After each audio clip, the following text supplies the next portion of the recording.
Salut les amis, nous revenons encore pour répondre aux questions comme nous avions promis. Nous disons d'abord merci à Dieu pour sa grâce, son amour sur nous, du fait qu'il nous garde en vie. Nous le sommes infiniment reconnaissants. Avant de répondre aux questions d'aujourd'hui, j'aimerais lire Actes chapitre 20, verset 28. La Bible dit: « Prenez donc garde à vous-même pour paître les troupeaux du Seigneur », parlant des anciens de l'église d'Éphèse, pour paître les troupeaux des dieux, l'église des dieux, qu'il s'est acquise par son propre sang. Dans ce passage, l'apôtre Paul nous révèle que nous, en tant que chrétiens, nous avions été rachetés par le sang. Et ce sang-là n'est pas le sang de bouc ou le sang d'homme, mais nous avions été rachetés par le sang de Dieu. Donc, Dieu a un sang, selon l'apôtre Paul. C'est Dieu qui s'est fait chair, a répandu son sang pour nous. Voilà pourquoi il est important, en tant que chrétien, de comprendre que notre salut, notre rachat a été fait par le sang de Dieu lui-même. Pour dire que si vous ne croyez pas à la divinité de notre Seigneur Jésus, vous mettez en cause votre propre salut. Pourquoi? Parce qu'il n'y a aucun homme, il n'y a aucun animal, il n'y a aucun être sur l'univers qui était capable de nous sauver. Il a fallu l'intervention de notre Dieu lui-même pour prendre la nature humaine, verser son sang pour nous sauver. Alors, si Dieu fait chair, a répandu son sang pour nous, voilà pourquoi il est important de croire en ce Dieu-là, qui est Jésus-Christ. Voilà pourquoi il est important que nous ayons cette connaissance, cette conscience de sa divinité. Aujourd'hui, je vais continuer à répondre aux questions. Je sais que les uns posent des questions pour avoir plus de lumière et les autres pour contredire, mais la vérité reste toujours la vérité. Jésus-Christ est Dieu, il est le Dieu créateur, il est le Tout-Puissant, il est notre Rédempteur. C'est en lui et en lui seul que nous avons la vie éternelle. Dans notre première vidéo sur le sujet, nous avions répondu à la question de Marc, chapitre 10, versets 17 à 18, là où le Seigneur avait répondu aux riches pour dire: « Pourquoi m'appelles-tu bon, seul Dieu est bon ?» Et par la grâce de Dieu, nous avions démontré que le Seigneur ne niait pas sa divinité par ses paroles, mais bien au contraire, il confirmait sa divinité. Il révélait le cœur de cet homme pour lui dire que tu es idolâtre, tu dois abandonner l'idolâtrie liée à tes richesses et m'accorder, moi Jésus, cette place de la divinité. Et la deuxième question que nous avions pu répondre, après cela, c'était toujours dans Marc, chapitre 13, verset 32, cette fois-ci, là où Jésus dit: « Quant au jour et à l'heure, personne ne connaît, ni les anges, ni le Fils, seulement le Père. » Et toujours par la grâce de Dieu, nous avions pris un aspect que nous pouvons utiliser pour comprendre ce passage. Et nous avions dit que Jésus-Christ, étant Dieu créateur, il connaît le jour de sa venue. Seulement que parce qu'il est un avec le Père, il fait la volonté du Père, il n'était pas autorisé de révéler ce jour-là aux apôtres. Alors aujourd'hui, il y a une autre question, bien sûr, dans Jean chapitre 17, verset 3, qui dit: « La vie éternelle est qu'ils te connaissent, toi, le seul vrai Dieu, et c'est lui que tu as envoyé, Jésus-Christ. Alors des questions nous viennent dans ce sens-là pour dire, voilà, Jésus-Christ lui-même confirme que seul le Père est vrai Dieu. Alors cela signifie que lui n'est pas Dieu. Alors à la lumière de ce passage, bien aimé dans le Seigneur, nous pouvons démontrer que non seulement le Seigneur voulait confirmer la divinité du Père, mais aussi confirmer lui-même sa propre divinité dans le même passage. Si nous lisons Jean chapitre 17, nous commençons au premier verset jusqu'au 5e verset. Permettez-moi de lire, il dit, Jésus dit ces choses, puis levant les yeux au ciel, il dit, Père, l'heure est venue, glorifie ton Fils, afin que ton Fils te glorifie, selon que tu lui as donné pouvoir sur toute chair, afin qu'il donne la vie éternelle à tout cela que tu lui as donné. Or, c'est ici la vie éternelle, qu'ils te connaissent, toi, le seul vrai Dieu, et Jésus-Christ que tu as envoyé. Je t'ai glorifié sur la terre, j'ai achevé l'œuvre que tu m'avais donnée à faire, et maintenant glorifie-moi, Père, auprès de toi, de la gloire que j'avais auprès de toi, avant que le monde fût. Alors, j'ai commencé au premier verset pour dire que quand quelqu'un vient auprès de vous avec de telles questions, ne vous focalisez pas seulement sur le passage, parce que quand la personne pose la question, il a déjà quelque chose en tête. Par conséquent, il devient aveugle par rapport au contexte et à l'idée générale du passage. Donc, vous devez commencer un peu plus haut et puis descendre un peu plus bas dans d'autres versets pour comprendre ce que le Seigneur était en train de dire dans ces passages. Alors, quand nous lisons ce passage, qu'est-ce que nous retenons? Nous retenons d'abord que Jésus-Christ est le Fils de Dieu. Non seulement le Fils de Dieu, mais c'est à lui que le Père a confié la charge de donner la vie éternelle. Maintenant, il dit que cette vie éternelle consiste à connaître le Père, le seul vrai Dieu, mais non seulement le Père, à les connaître aussi lui, Jésus-Christ, pour avoir cette vie éternelle. Le verbe qui est utilisé connaître ici en grec ne signifie pas une connaissance intellectuelle de Dieu. Non. Vous serez d'accord avec moi que les démons, Satan, connaissent aussi Dieu.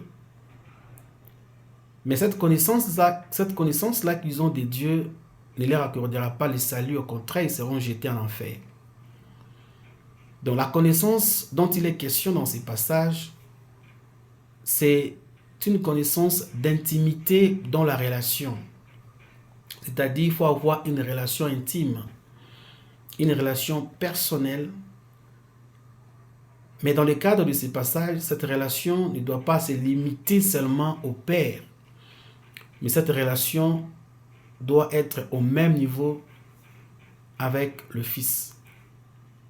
Alors, si vous comprenez déjà ce que ça veut dire, cela fait du Fils égal au Père. Parce que selon ce que le Fils est en train de dire ici, est que vous ne pouvez pas être sauvé, vous ne pouvez pas avoir la vie éternelle si vous n'avez pas une relation personnelle, intime avec le Père au même niveau que vous avez avec le Fils. Et comme vous le savez, que le salut, la vie éternelle, la vie chrétienne elle-même n'est pas une religion dans le sens des routines, des rites, ainsi de suite. Mais c'est une relation personnelle qu'on a avec Dieu où on lui accorde la première place, on lui obéit, on fait ce qui plaît à ces dieux-là. On l'adore, on les loue, on l'exalte dans nos cœurs. Maintenant, Jésus-Christ, ici dans ces passages, réclame la même relation avec lui. En d'autres termes, il s'est fait égal au Père. En se faisant égal au Père, il est en train de déclarer la divinité, sa divinité. Bien-aimés dans le Seigneur, pour avoir une relation intime, une relation personnelle avec le Père, cela exige certaines qualités que le Père doit avoir.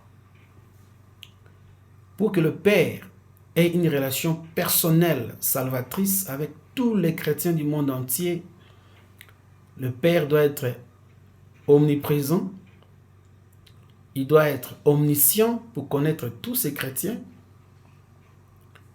et il doit être omnipotent pour soutenir, répondre aux prières de tous ces chrétiens-là. Maintenant, si le Fils vous dit que lui aussi, vous devez avoir ce même niveau de relation avec lui, cela signifie que le Fils aussi doit être omnipotent, omniscient et omniprésent. Et cela fait de lui le véritable Dieu. Parce qu'il n'y a que le véritable Dieu qui est omnipotent, omniprésent et omniscient.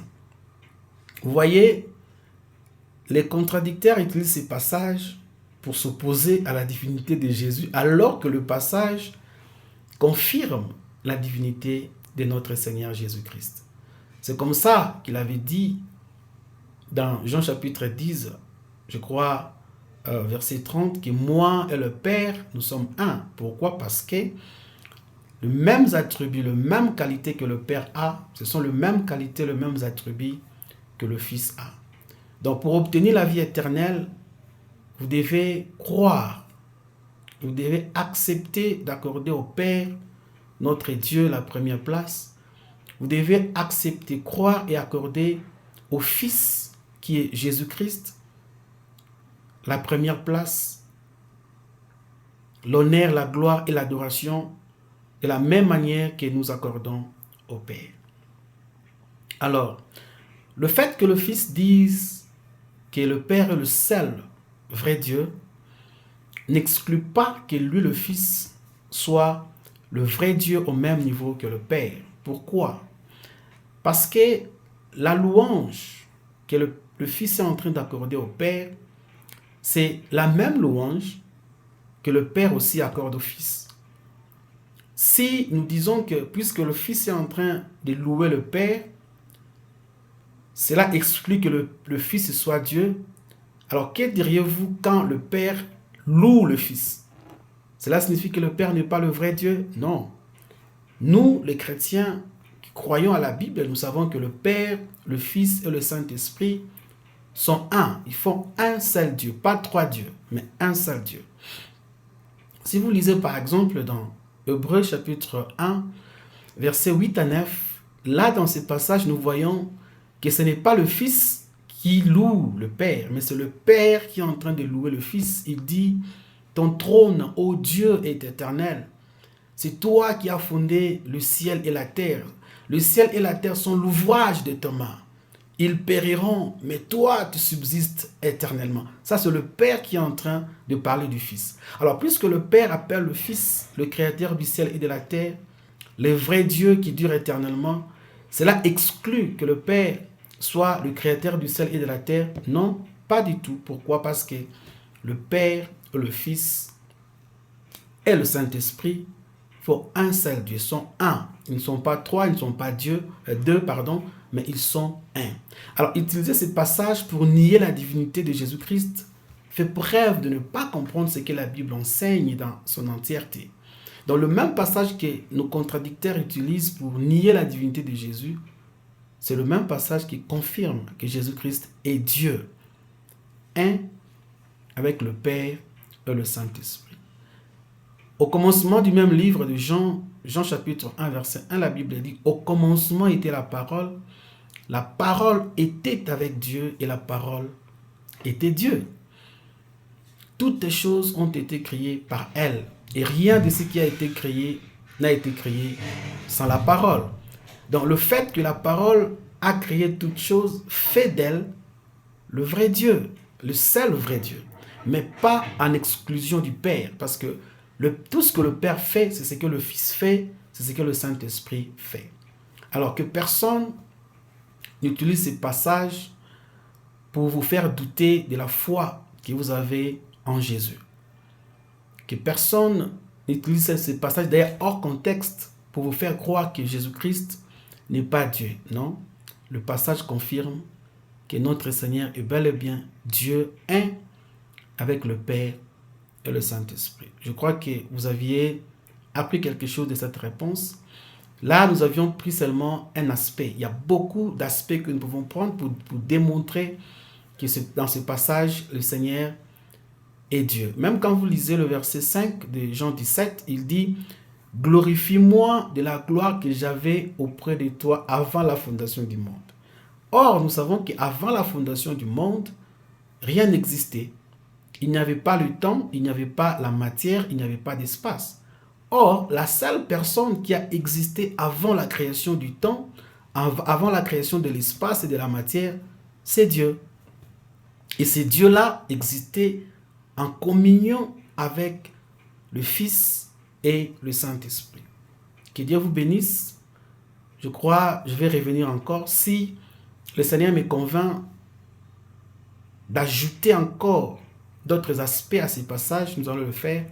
Sinon, nous allons passer à d'autres questions pour continuer d'équiper nos frères et sœurs qui partent en évangélisation et aussi d'apporter de lumière à nos contradicteurs. Que le Seigneur vous bénisse.